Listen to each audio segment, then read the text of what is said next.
Wandugu wapenzi, tunakuja na ile dokima sasa ambayo tulisema inaitwa la République démocratique du Congo et les 4K.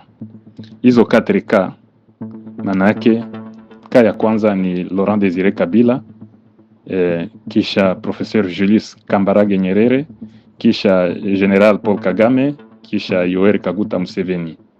Depuis Kigali pour Kinshasa, maana yake mambo yote yalianzia Kigali kwenda Kinshasa. Basi tunaenda, kila mtu anajua vile nchi yetu iko na ukubwa wake, hatutasema hiyo. Lakini hii dokima inasema ya kwamba, inasema Kongo ni nchi kubwa sana, na sababu ambayo tunapigwa, inatuma tupigwe na puissance anglo-saxon, maana yake wa Amerika na Waingereza, kuongeza pia na Union Européenne, ni juu ya minere zetu. Hiyo ndio sababu kubwa. Nitasoma hapa dokima inaandika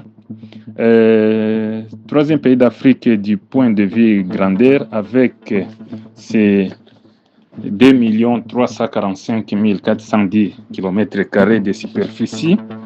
La RDC ex-Zaïre regorge de potentialités et des immenses richesses minières qui intéressent les grandes puissances anglo-saxonnes pour leurs futures technologies. C'est en grande partie ces richesses pour le développement industriel qui occasionnent des différentes guerres et des crises économiques dans cet vaste territoire africain. Shabaya vite, objectif de la guerre. Premier objectif, renverser le régime du dictateur Mobutu. Hatutasoma kitu, tunaenda. Mobutu alikuwa anapewa deux mandats. Mandat ya kwanza na SIA. Mandat ya kwanza, bloquer l'expansion de l'islam en Afrique centrale et orientale. En Afrique orientale et centrale. Manake Mobutu alikuwa anapewa manda, uwezo wa kubloke expansion ya Islam. Manake Islamu isiendelee. Huko kwetu muliona hivyo. Hata hiyo monument nani, msikiti wa Uvira umeleta makelele wakati ulijengwa. Ile msikiti pale Kakungwe ambayo ilijengwa na Gaddafi. Juu ya nini hiyo manda? Ni manda Mobutu amepata kwa SIA. Tukisema SIA ni hiyo, ni Marekani, Waingereza, Union Européenne yote. Sababu gani walimpea Mobutu hiyo manda? Sababu waliona wakiacha Islamu iendelee, Islam ni puissance, inaweza kuwa puissance na itaangusha puissance zao. Kwa hiyo Mobutu alikuwa na hiyo manda mu Afrique orientale na Afrique centrale ya kubloquer Islam usiendelee. Manda ya pili yenye alikuwa anapewa Mobutu, renverser le régime à tendance socialiste en Afrique. Bona, manake zile zote serikali ambazo zinatetelea watu, Mobutu anakuwa pale, anatuma, anapiga hata kudeta. Na ndio hii pouvoir yenye Mobutu alikuwa nayo yenye Paul Kagame amepewa na hawa watu. Tanza elewa hivyo, tunaenda hiyo ilikuwa objectif ya kwanza. Objectif ya kwanza ilikuwa kurenverser regime ya Mobutu. Objectif ya pili ilikuwa ekonomi. Deuxième objectif ilikuwa ekonomi, uchumi. Basi inaandikiwa hivyo. Il paraît comme le plus important, les grandes puissances anglo-saxonnes, par l'entremise d'un pouvoir installé par elles-mêmes dilué de Tutsi Banyamulenge rwandais, voulaient exploiter à leur guise les différents minéraux du Zaïre. Manake hii point ya ekonomi, hii shaba ya pili ya vita, hii tunaongelea mambo ya songa mbele, hii shaba ya pili ya vita ambayo ilikuwa ni uchumi. Wanasema katika hii point ya uchumi, na ndio kama vile ngome kubwa sana ya hii vita, ya shaba ya hii vita, ni puissance anglo-saxonne ziko interesse sana na hii minere. Tulianza kusema minere strategique zenye ziko Kongo, na baliona batie pouvoir yenye itakuwa na wageni mumikono ya Watutsi Rwandais wanaoitwa Wanyamulenge. Hawa wakiwa kwenye madaraka, alafu hizi puissance anglo-saxonne wataexploiter mzuri hizo minere za Kongo. Unaona? Na hapa ndio tumesemea tena nani Jean-Jacques Elakano, ambaye yeye alikuwa anasema hao watu ni wa ndugu zetu. Wao wanafanya mambo yao na wazungu, hawatuone kama sisi ni wa ndugu zao. Lakini sisi wa Bantu, sababu ndio akili zetu zinakuaka hivyo, tunakuwa tunapenda kusemea waadui zetu. Ndio hivi tunakuaka, ndio udhaifu wetu. Basi shabaha ya pili ndio hiyo, na hapa wazungu wamejifunza tokea zamani, wakajifunza Mobutu ile wakati alikuwa ashakuwa mgonjwa. Walisema nini? Hii document inaandika nini? Donc il fallait agir plus vite. Hapo wanasemea juu ya Mobutu. Il fallait agir. Parce que Mobutu était devenu le plus impopulaires de son peuple et le pays invivable. Aussi, son cancer de prostate le précipitait vers la tombe. Donc, il fallait agir plus vite pour qu'il ne laisse pas le pouvoir à ses généraux, devenus plus corrompus que leur maître. Manake ile wakati walijifunza Mobutu mzuri, wakaona kansa yake atakufa tu, sababu waliuliza waganga wakamwambia Mobutu na plus que 2 ans à vivre. Alafu wao wakafanya nini? Wakakaa pale wakasema inapaswa kuaccelere mambo kusudi asikuje hacha madaraka kwa general wake ambao walikuwa korompi kuzidia Mobutu mwenyewe. Ndio kama hivi tuko tunavivre huku kwetu kunyumba. Manake hii vita hakuna, najua mtu anawaambiaka ni continuité ya AFDL. Hakuna tofauti na ile yenyewe ilikuja mbele. Unaona, walijifunza Mobutu, wakaona Mobutu kama alikuwa na 64 generaux, inapaswa kufanya mbio asikuje kuacha madaraka kwa wa generaux wake, ambao wa generaux ndio walikuwa korompi kuzidia mwalimu wao. Ndio kama hao wa generaux wenyewe tuko nao huku kwetu leo, korompi kuzidia hata rais mwenyewe, sababu tunasema rais pia atusaidie lolote, lakini ba generaux ndio bako korompi kuzidia kila kitu. Sasa basi ndio hivyo, hiyo ndio ilikuwa objectif ya pili, ilikuwa economie. Tunaenda troisième objectif ya tatu ilikuwa démantèlement des camps de réfugiés burundais et rwandais. Manaki wakati AFDL ilikuja Kongo, ilikuwa na shabaha ya tatu: kuvunja kambi zote, kuvunja kambi zote za wakimbizi wa Nyarwanda na Warundi wa Hutu zenye zilikuwa mashariki mwa Kongo. Tunaenda hapa, tunaenda hapa. On devait tuer le maximum possible de réfugiés et faire rentrer le reste par force. Entre-temps, Sadako Ogata d'IACR, Sadako Ogata ndio alikuwa secrétaire général wa Nations Unies wakati wa CR. Entre-temps, Sadako Ogata d'IACR se plaignait que les dépenses pour les réfugiés étaient devenues insupportables. Les plans de massacrer les réfugiés Hutus étaient internationaux. Tunasikia eti plan ya kumassacrer ba réfugiés Hutus ilikuwa international. Na ndio hivi tuko tunauawa huko. Tunauawa mamili, lakini Nations Unies haiwezi sema kitu. So kwa hiyo ndugu wapenzi, tuanze kuelewa ni nini tunacho plan ambazo zinapangwa kwa ajili yetu. Haya yote yenyewe tunaona kule, si kwamba ni yanafika tu bure, ni vitu vimeikaliwa chini miaka, vimepangiliwa. Donc les plans de massacrer les réfugiés Hutus était international. Unaona, nikusema ni Nations Unies ndio imepanga hiyo yote. Hata hao watu si watu huwa watakondana kitu. Simuko mnaona sisi nyinyi peke wandugu wapenzi, na kama tumefika kutoa hii document ni sababu tumeona distraction kwa wakongomani ziko mingi sana. Tunaendelea. En effet, en avril 1995, plus de 8000 Hutus rwandais du camp de déplacés à Kibeo furent tués par les FPR, Force Patriotique Rwandaise. 8000 Hutus benye balikuwa mkamp ya Kibeo baliwawa. En 1995, l'armée burundaise, sous la couverture du lieutenant-colonel Asensio Twagiramungu, détruit les camps de réfugiés Hutus rwandais en Ngozi, précisément dans la commune Gashikamwa. Les Américains exhortent les FPR à faire de même à l'est de la RDC et en Tanzanie parce que les réfugiés commencent à peser lourd sur le budget américain. Heti hivyo ba Amerika bakaomba ile Force Patriotique Rwandaise benye balingia kwetu wakati yasonga mbele bafanye hivyo mashariki ya Kongo, bauwe. Unaona, bauwe. Sababu gani bauwe wakimbizi? Sababu bakimbizi banaanza kuwa, budget ya bakimbizi inaanza kuwa kubwa. Unaona, inaanza kuwa kubwa kwa Amerika, kwa hiyo inapaswa bapunguze, bauwe bakimbizi. Na ndio maana tumeona kaya Mugunga yenye ilikuwa à l'est, yenye ilikuwa na 700,000 réfugiés rwandais ilikuwa massacré wakati AFDL imeingia, wakamasakre hiyo. Donc tuelewe kama plan ya kumasakre Hutu iko c'est un plan international. Na kama hatujaelewa hivi wandugu wapenzi, manake hatuko watu. Tunaenda. Le 17 septembre 1996, le congressman américain Harry Johnson déclare dans une conférence à Kigali. Huyo congressman alisema ya kwamba Harry Johnson akasema wakati alikuwa Kigali ya kwamba watarudisha wakimbizi na wengine wote wale wenyewe waue wakimbizi na wengine wote watarudishwa, watatumia Rwanda wala Burundi iwe inachunga wakimbizi kuingia kwa. Manake hapa tu walipenda kuongea kuhusu, wanaandika mkiingereza, tutasoma hiyo.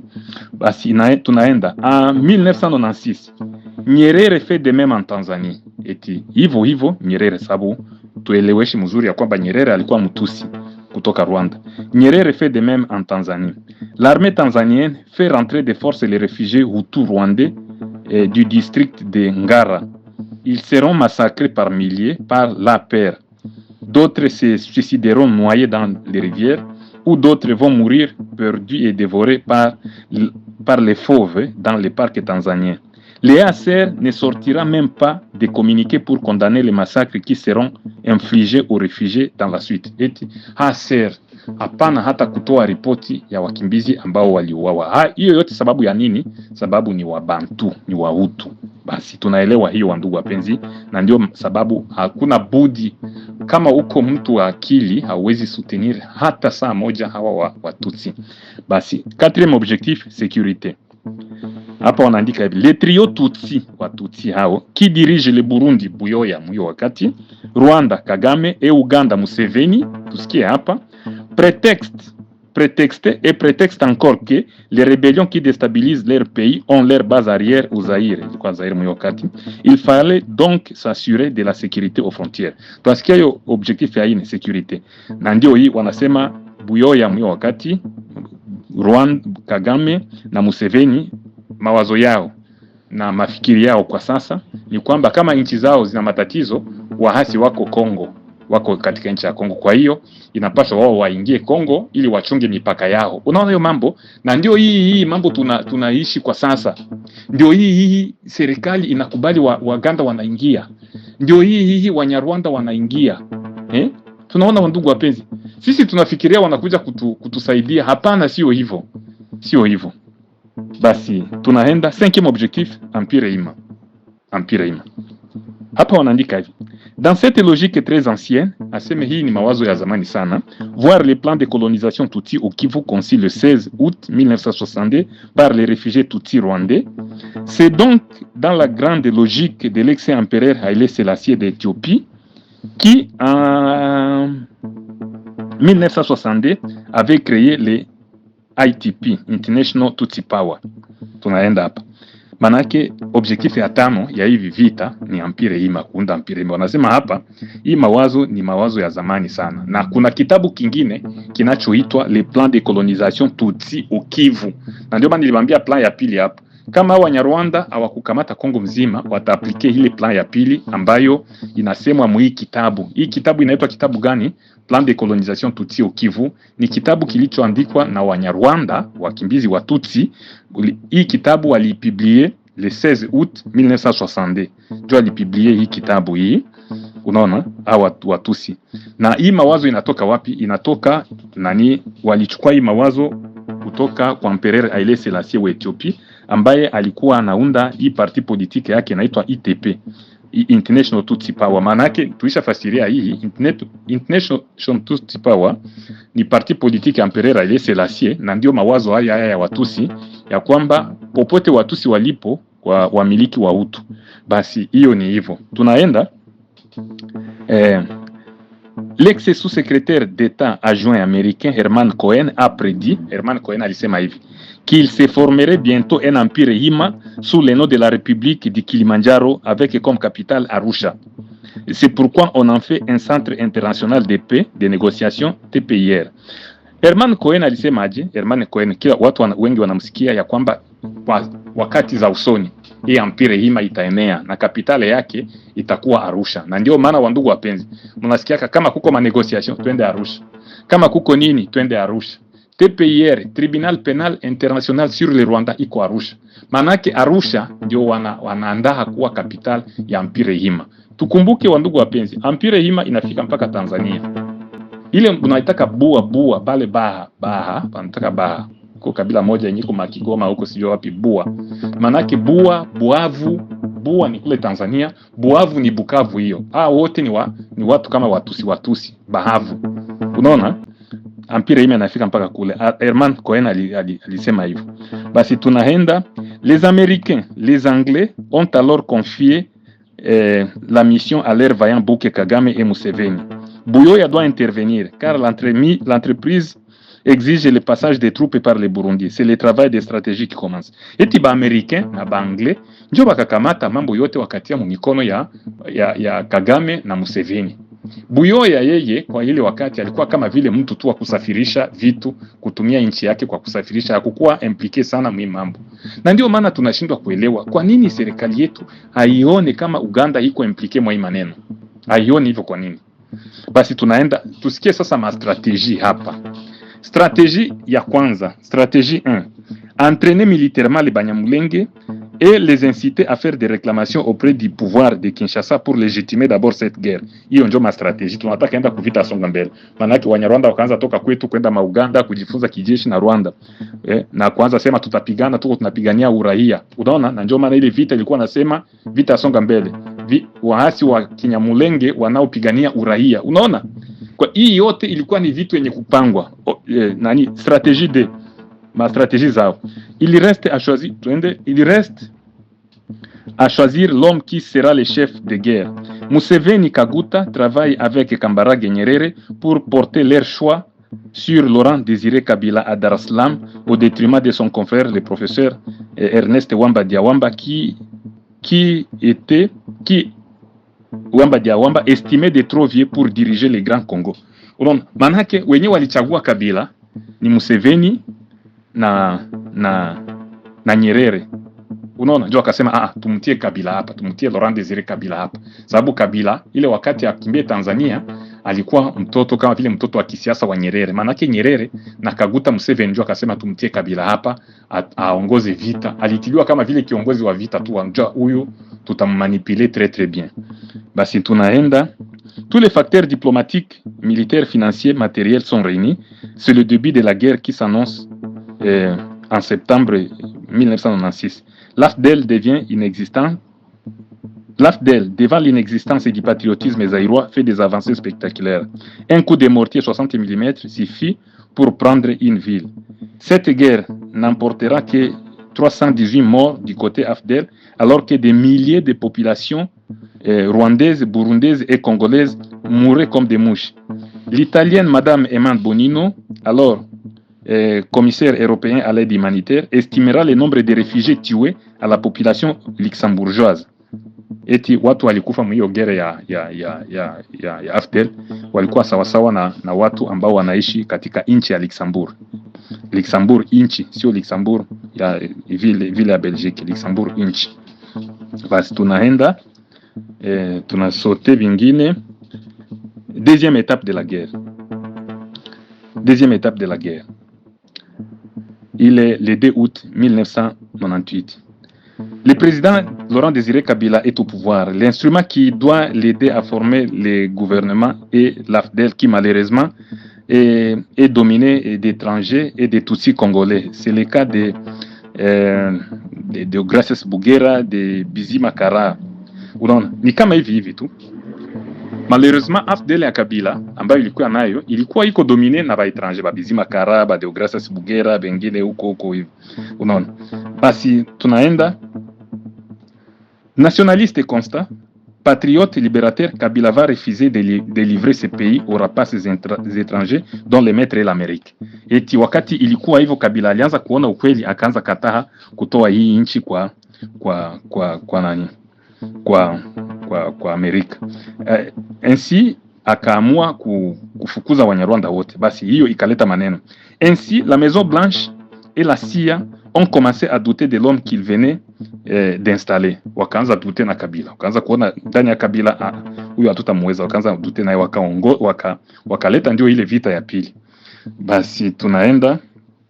Le professeur Julius Kambarage Nyerere, après l'accueil non chaleureux, la non-acceptation de ses principes lors de sa première visite au Congo depuis 1965, est mécontent de cet homme qu'il avait présenté et orienté. Eti Julius Kambarage Nyerere wakati alipoenda Kinshasa akupokelewa vizuri na Laurent Désiré Kabila, mambo yakaanza kuwa magumu. Devant toute cette situation, Museveni, Kagame, Buyoya, Nyerere, l'Angleterre, l'Amérique, n'ayant pas trouvé des intérêts escomptés en cet homme qu'ils avaient mis au pouvoir, organise une nouvelle invasion au Congo.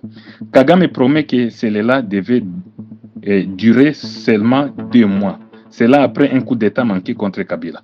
Ni hivi Kagame akasema ni miezi 2 tu tutakuwa tunakamata vitu vyote, vitakuwa mzuri. Ndio ile vita ya pili yenye ilikuwa. Tunaenda hapa tunasote tunasote yote situation ya vita ya pili, tunaenda tunasote, tunaenda annexe.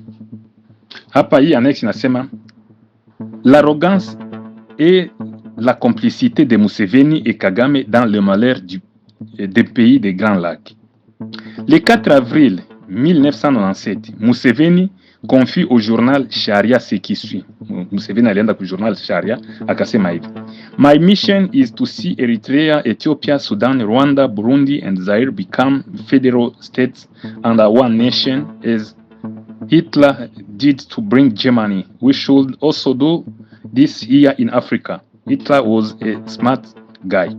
Eti mission yangu ndio Museveni ilikuwa tariki 4 mwezi wa 4 1997, alienda ku journal Sharia akasema hivi: eti mission yangu mimi Museveni ambayo niko nayo ni kuona Eritrea, Ethiopia, Somali, Rwanda, Burundi, Zaire, hivyo vyote bikuwe, hata Tanzania bikuwe nation moja, biungane vyote, manake ndio ile empire kama vile Hitler alipenda kufanya Ujerumani, na vivyo hivyo tutafanya hivyo hapa Afrika.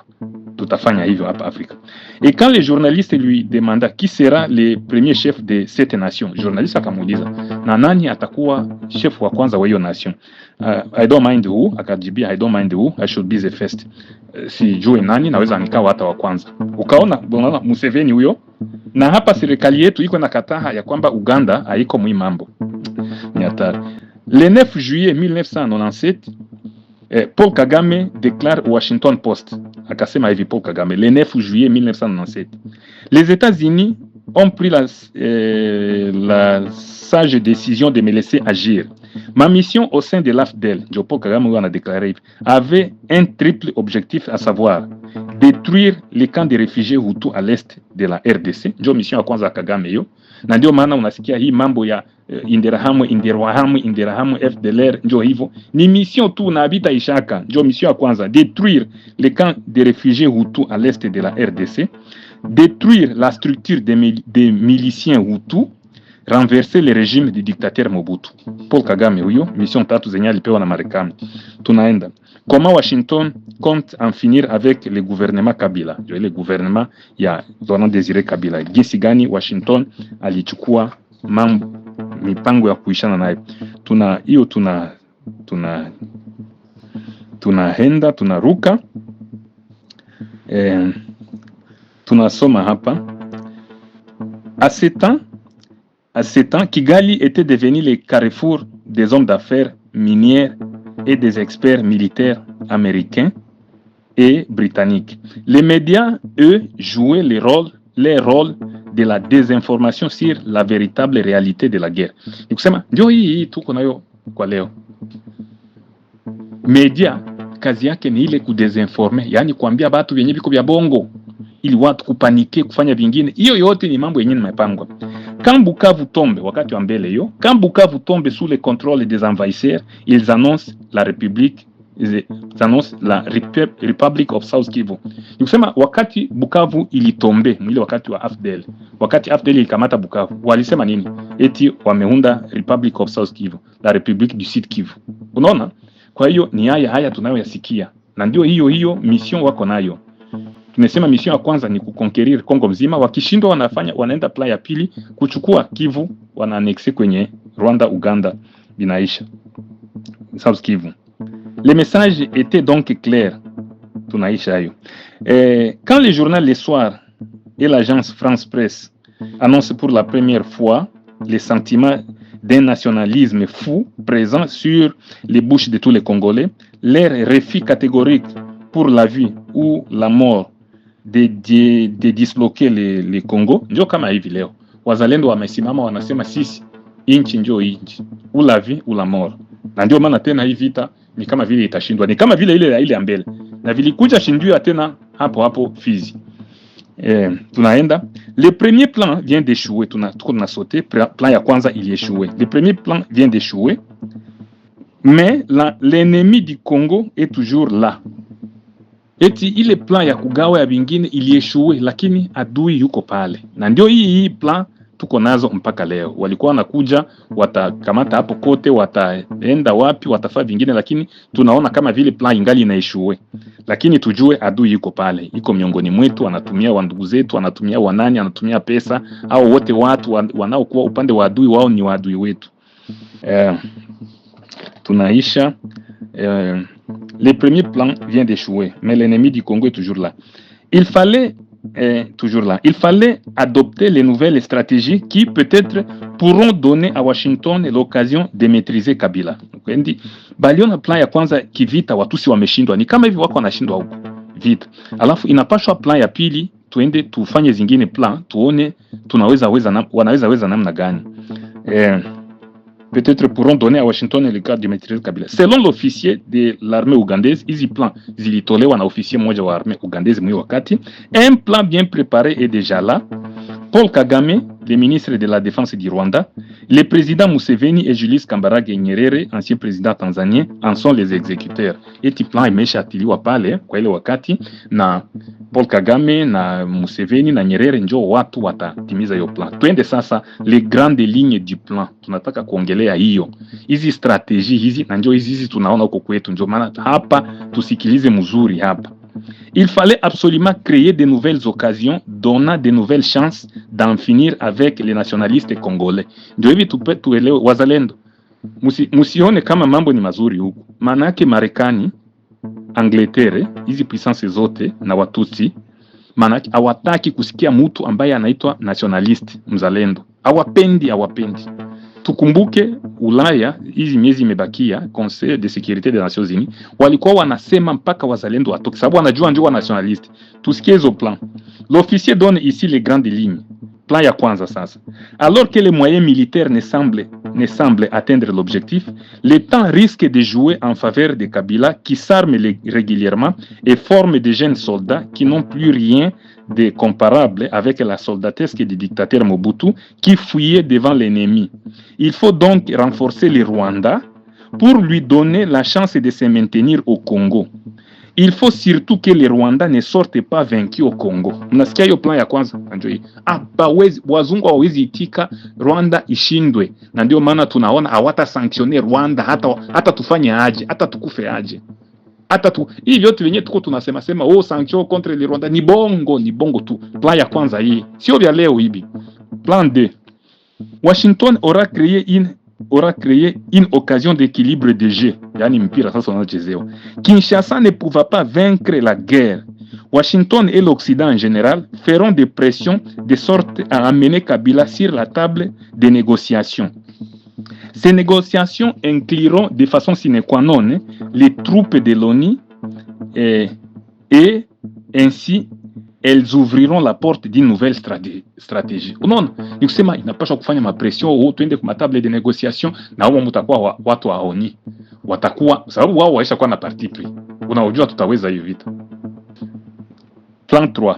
Il faut déjà brouiller la situation pour tourner les jeux en notre faveur. Eti ba brouiller mambo yote faveur tu hiyo yapo. Tuende kusese le fait huko wanaambia wasi nye muendelee. Unaona hiyo yote ma plan. Na serikali haelewi. Na ndio tuko tunamsema huyu Tshisekedi ni bazimu ni vitu gani? Plan 3. Il faut déjà brouiller la solution.